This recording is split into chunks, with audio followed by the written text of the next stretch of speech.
Russia and North Korea's presidents have inked a strategic treaty at a summit in Pyongyang this week that includes a commitment to come to each other's aid if attacked.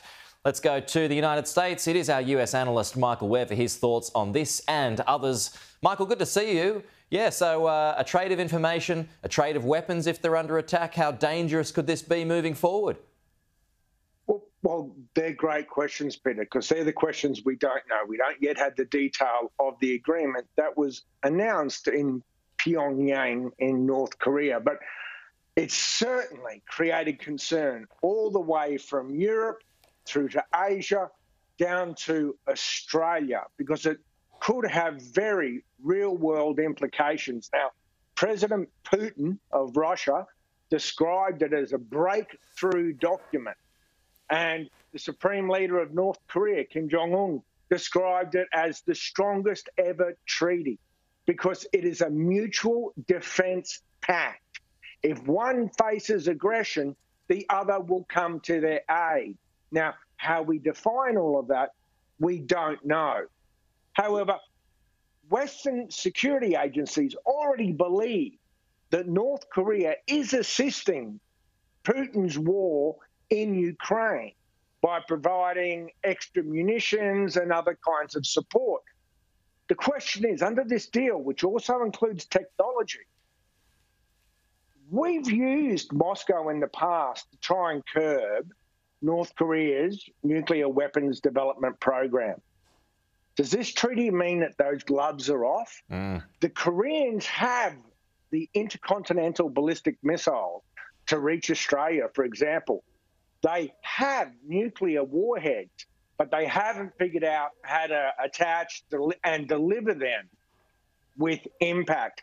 And could this agreement change that? So as we reported yesterday, it was Vladimir Putin's first trip to Pyongyang in 24 years. Does that show how desperate he is for some help in this war against Ukraine? And what's China's role in all of this? They'd be a facilitator too.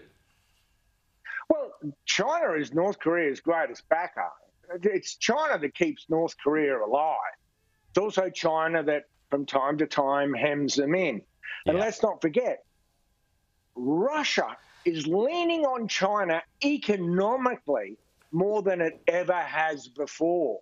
So we're now seeing this almost formalized access from Moscow to Beijing to Pyongyang, arguably all as a result of the isolation of Russia because of its invasion of Ukraine. So it brings everybody into play, mate.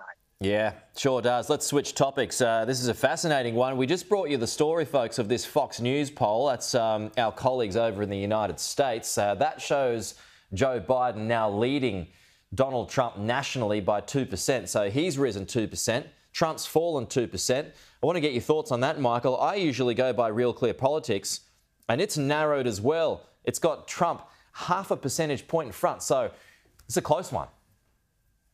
Yeah, this was always going to be a close one, and these polls are going to come and go. But you're right, Real Clear Politics is the go-to place to get a true sense of the polling data.